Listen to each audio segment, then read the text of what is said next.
చలిలో ice cream తింటే ఇలాగే అవుతుంది. అరే ఐస్ క్రీమ్ తిని ఎంజాయ్ చేయాలంటే చలికాలంలోనే తినాలి. అలాగే తుమ్ములు కూడా. అయినా నేను కూడా ఐస్ క్రీమ్ తిన్నాను కదా, నాకు మాత్రం ఏం కాలేదు. చూడు, నేను అలాగే ఉన్నాను. ఏంటి ఏదో అన్నట్టున్నావు? ఐస్ క్రీమ్ నేను కూడా తిన్నాను కదా, ఇదిగో చూడు నేను బానే ఉన్నాను కదా అన్నట్టున్నావు. అది కార్తీక్, నువ్వు నీ జలుబుని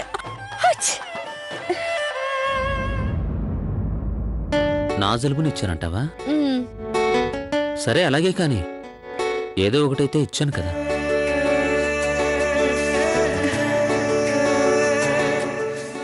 లవ్లీ, ఈరోజు నాకు ఆఫీస్కు వెళ్ళాలని లేదు. ఈరోజు సెలవు తీసుకుంటాను. వద్దొద్దు కార్తీక్, నువ్వు ఆఫీస్కి వెళ్ళు. ఇంత దగ్గరగా వచ్చాక కూడా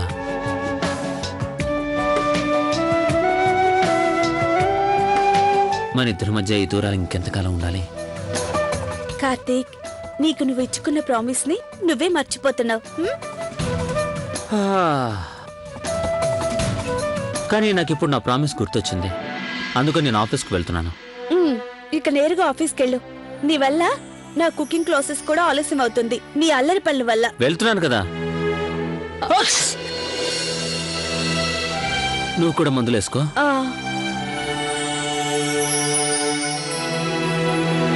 అరే వా మీనాక్షి దేవి, గాడ్ ప్రామిస్. ఈసారి చూడండి ఎన్ని పతంగులు కట్ చేస్తాను. ఈ ఎర్ర రంగు మాంజా ఉంది కదా, ఇది ఎలా కట్ చేస్తుందంటే కర్ర కర్ర కర్ర.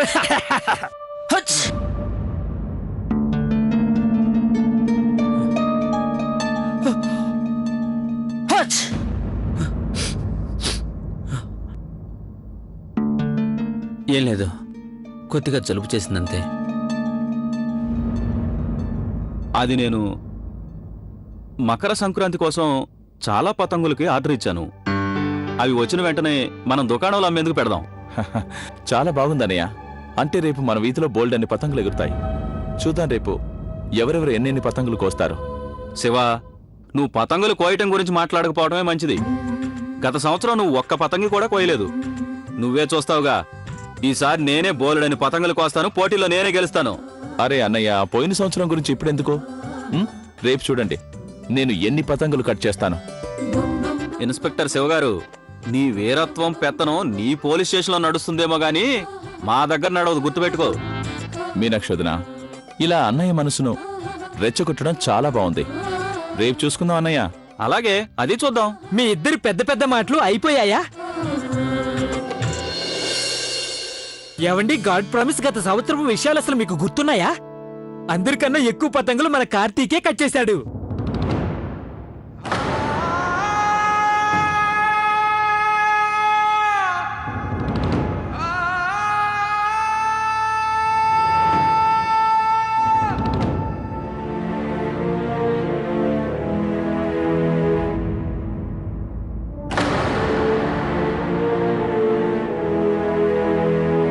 పదా ఆ కిట్టు, దుకాణంలో బోల్డని పనులున్నాయి, వెళ్ళొస్తా మీనాక్షి. అది అన్నయ్య గారు, ఈ సంవత్సరం కార్తీక్ మనతో కలిసి పతంగులు ఎగరవేయడా?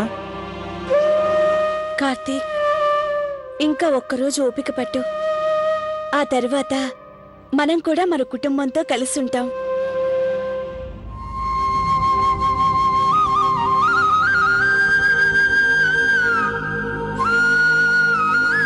అత్తయ్యగారు, ఈసారి సంక్రాంతి పండుగ భవానీమాత పూజ సంవత్సరపు అత్యంత శుభవార్తను తీసుకొచ్చింది కదా? అవును, నిజంగానే నేను మనసులో అనుకునేదాన్ని, మన అన్ను తర్వాత ఇంట్లోకి మరో చిన్నారి రావాలి అని. ఇప్పుడు చూడండి, ఆ తల్లి మనం అడగకుండానే మన మనసులో మాట కనిపెట్టింది. తన కృపతో నన్ను మరోసారి నానమ్మం చేసింది. అమ్మాయి మీనాక్షి, మీరు త్వరగా పనులు కానివ్వండి. చలికాలం ఎక్కువసేపు ఇలా ఆరు బయట ఉండడం మంచిది కాదు, జలుబు చేస్తుంది. అత్తయ్యగారు, మీరు ఆ విషయం మర్చిపోండి, నాకు ఎలాంటి జలుబు రాదు. అరే అది అమ్మాయి గౌరీ, చెప్పండి అత్తయ్య. నువ్వోసారి వంటగదిలోకి వెళ్లి చూడు. ఉమేష్ క్యారెట్ కూరగాయలు తెచ్చాడో లేదో. తనేం చెప్పాడంటే దుకాణం తెరిచేలోపే కూరగాయలని తెస్తానన్నాడు. అలాగే, ఇప్పుడే వెళ్తాను.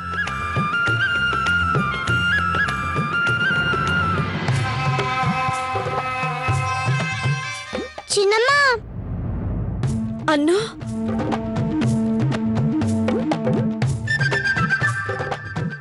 అన్ను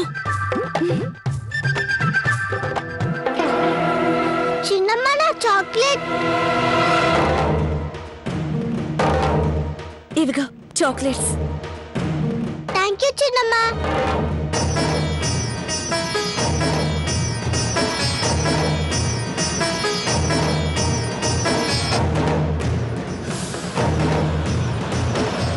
నిజం చెప్పనా, ఇక ధైర్యంగా నీకు మీ లవ్లీ చిన్నమ్మ చాక్లెట్స్ ఇస్తుంది. చిన్నమ్మ మీరు నాకెంతో ఇష్టమైన చిన్నమ్మ.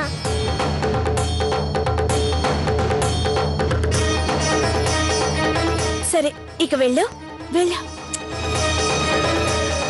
వెళ్ళా.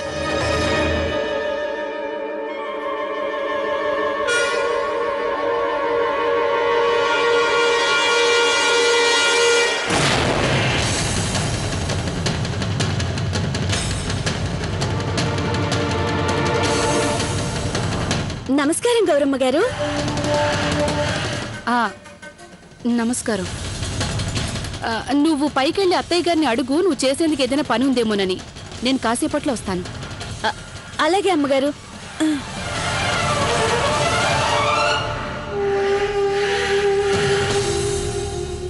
థ్యాంక్ యూ చిన్నమ్మ.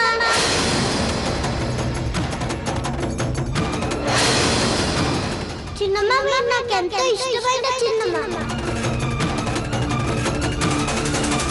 ఈ అన్ను గులాబీతో ఎందుకింత ప్రేమగా మాట్లాడుతున్నాడు? మా అన్ను ఎన్నడూ ఇంత తేలిగ్గా బయట వారితో ప్రేమగా ఇలా మాట్లాడు. అదీ కాక పదే పదే నా ప్రియమైన చిన్నమ్మ, ప్రియమైన చిన్నమ్మ అని పిలుస్తున్నాడేంటి?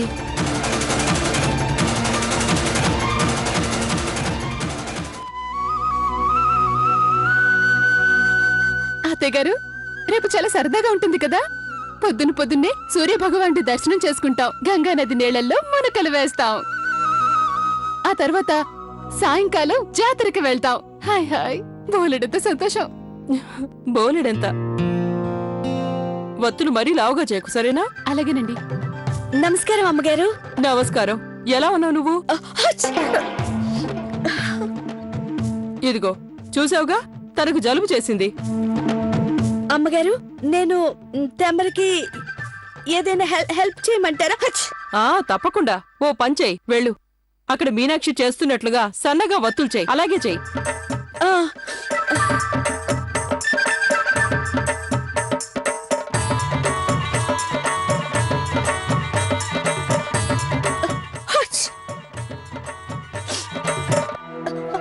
నాకు బాగా జలుబు చేసింది, అందుకే ఇలా.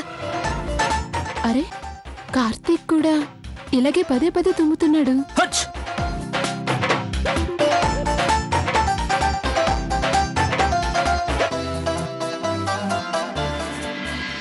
అత్తయ్య గారు, మీ పెద్దబ్బాయి గారు చెప్పారు సాయంకాలం తను వచ్చేటప్పుడు కూరగాయలవి తీసుకొస్తారట. వారేవా, ఇది చాలా మంచి పని. ఇలాగైతే మనందరం ఉదయాన్నే పాయసం చేసుకుందాం.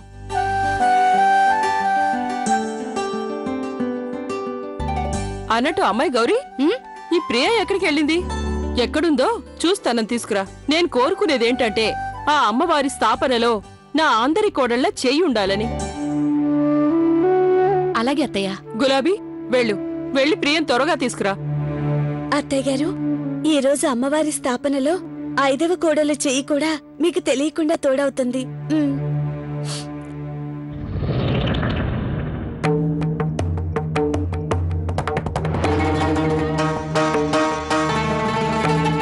అత్తయ్య గారు, మీ 5వ కోడలు ఇక్కడే ఉంది.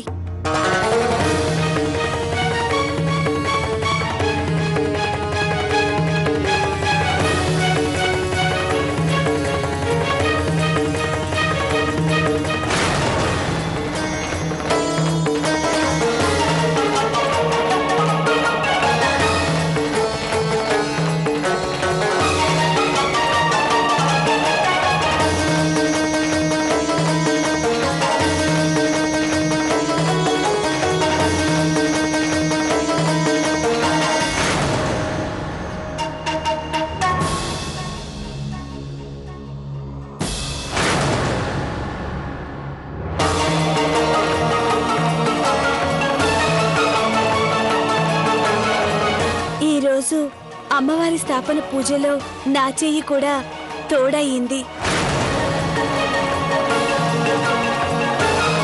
నేను అర్థం చేసుకోగలను. మీ అందరికీ నా మీద కోపం వస్తుంది. నేను మళ్ళీ అబద్ధం చెప్పాను. కానీ అత్తయ్య గారు, దీని వెనుకున్న నా ఆలోచన ఎంతో నిజాయితీ కలది. అత్తయ్య గారు, కార్తీక్ నేను మీ అందరి నుంచి వేరుగా ఉండలేము. మేం మళ్ళీ ఈ కుటుంబంలో ఒకరిగా ఉండాలనుకుంటున్నాము.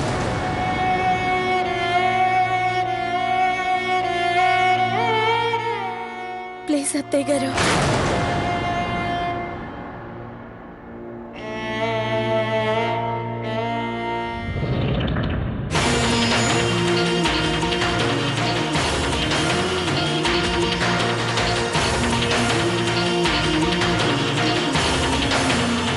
ఇది నిజం. ప్రతిసారిలాగా ఈసారి కూడా నువ్వు చాలా పెద్ద అబద్ధాన్ని సాయంగా తీసుకున్నావు. అయినా ఈసారి మేము నీతో దానివల్ల కోపంగా లేవు. ఎందుకంటే నువ్వు ఎంతో నిజాయితీగా నీ అబద్ధాన్ని ఒప్పుకున్నావు కాబట్టి. అందుకని నేను నిన్ను క్షమిస్తున్నాను.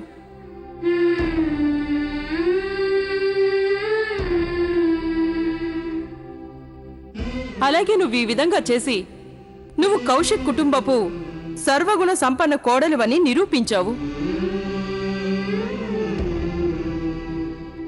ఇక నువ్వు మా కార్తీక్ శాశ్వతంగా మాతో కలిసి ఉండొచ్చు.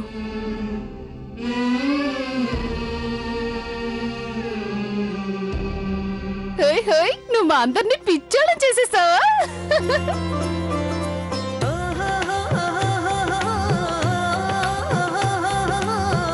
రోజంతా నువ్వు మా పక్కనే ఉన్నా సరే నిన్ను మేమెవ్వరం గుర్తుపట్టలేకపోయాం.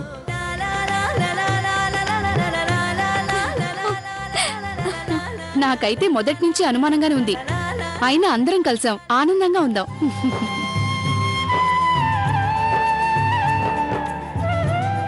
ఓయ్, వినబడ్డం లేదా? అత్తయ్య గారు ఎంతసేపటి నుంచి పిలుస్తున్నారు గులాబీ గులాబీ అని? అరే లే, వెళ్ళి త్వరగా ప్రియాని తీసుకోనరా. అలాగే గౌరమ్మ గారు, అలాగే పెద్దమ్మ గారు. చూస్తూ ఉండండి అత్తయ్య గారు, రేపు మీరు నన్ను మీ 5వ కోడలుగా అంగీకరిస్తారు. అది నువ్వు బహుశా మర్చిపోయినట్టున్నావు. మనం పెళ్లి చేసుకున్నప్పుడు ఒకటి క్లియర్ గా నిర్ణయించుకున్నాం. అది నేను నీతో పాటు ఇండియాలో మీ ఫ్యామిలీతో 1 ఇయర్ కలిసి ఉంటానని. ఒకవేళ నేను అడ్జస్ట్ కాలేకపోతే నువ్వు నా ఇష్ట ప్రకారం నాతో లండన్ కి రావాలని. అలాగే నేను అడ్జస్ట్ అవడానికి పూర్తిగా ప్రయత్నించాను. కానీ ఇప్పుడే నాకు పిల్లలు వద్దు. అయినా ఇది నా ఇష్టం. మరి అలాంటప్పుడు నువ్వు వెళ్ళి మీ ఫ్యామిలీ వాళ్ళకి ఎందుకు చెప్పావు? నేను చెప్పే శ్రద్ధగా విను.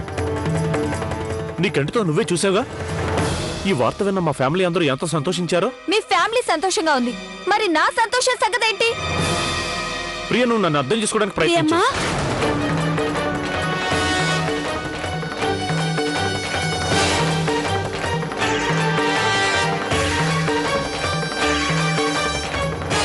ప్రియమ్మ, అమ్మగారు మిమ్మల్ని రమ్మన్నారు.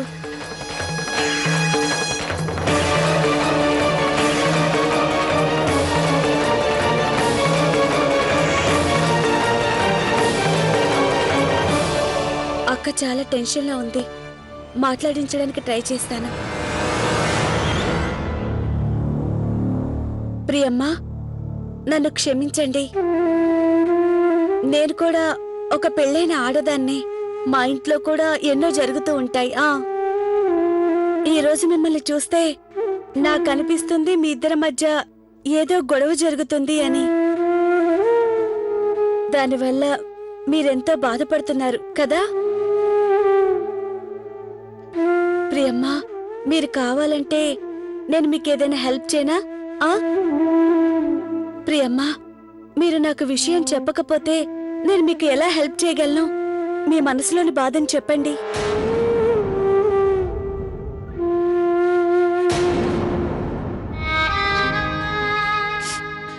లేదు గులాబీ, ఇదేం పెద్ద విషయం కాదు. అయినా నీ సాయం నాకొద్దు. పద.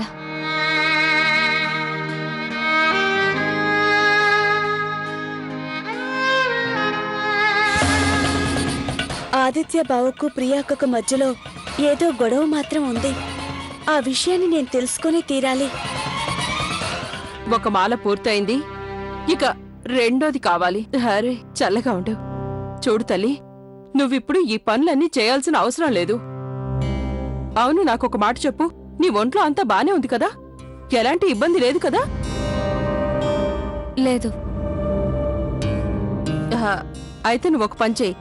నువ్వు ఆ అమ్మవారి స్థాపనలో మిగతా కోడళ్లతో కలిసి నువ్వు ఒక చెయ్యి వేయి చాలు. ఓరి దేవుడా, చూస్తుంటే ఈ పిల్లకు భయంకరంగా జలుబు చేసినట్లుంది. అమ్మాయి మీనాక్షి, చెప్పండి అత్తయ్య గారు. వెళ్ళమ్మా, తనతో వెళ్ళు. తనతో వెళ్ళి వంటింట్లో పనులు చూసుకో. వెళ్ళు వెళ్ళు. అలాగే తనకు మిరియాల పాలు తాగించు. వెళ్ళు. ఏ పద.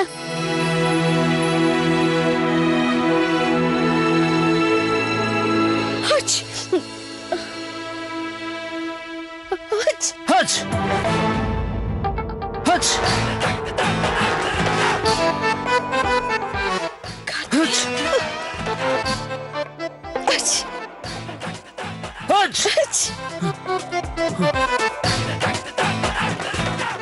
ఇలా ఇద్దరు తుమ్ముతున్నారేంటి? ఓయ్, నువ్వు అసలు ఈ జలుబు ఎక్కడి నుంచి అంటించుకొచ్చావు? హచ్ ఓయ్, ఇంకా ఇలా నిలబడి ఏం చేస్తున్నా?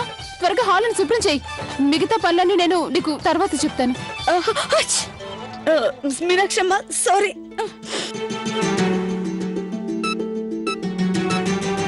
మీనాక్షి, ఇలా ఒంటరిగా నీలో నువ్వే మాట్లాడుకుంటున్నావేంటి? గౌరక్క, ఈ గులాబీ ఉంది కదా, తన క్యారెక్టర్ ఎందుకో నాకు మంచిగా అనిపించడం లేదు. మీకు తెలుసా, ఒక్కసారి కాదు ఎన్నోసార్లు నేను చూశాను. ఈ గులాబీ లవ్లీ లేని సమయం చూసి మంచిగా ఆ వాటాలోకి వెళ్ళటానికి ప్రయత్నిస్తుంది. మీకు తెలుసా, కార్తీక్ కి తను లైన్ వేయాలని ప్రయత్నిస్తోంది. అక్క, ఈ రోజైతే మరీ హద్దుమీరింది. మీకు తెలుసా, ఈ రోజేమో ఇటువైపు గులాబీ తుమ్ముతూ ఉంది, అటువైపు చూస్తే కార్తీక్ కూడా తుమ్ముతున్నాడు. కార్తీకా? అవునక్క, మీరే చెప్పండి. అయినా ఒకేసారి వీళ్ళిద్దరికి జలుబు ఎలా వస్తుంది?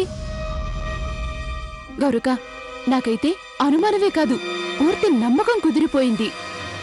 ఈ గులాబీ కార్తీకుల మధ్య ఏదో చక్కర నడుస్తోంది.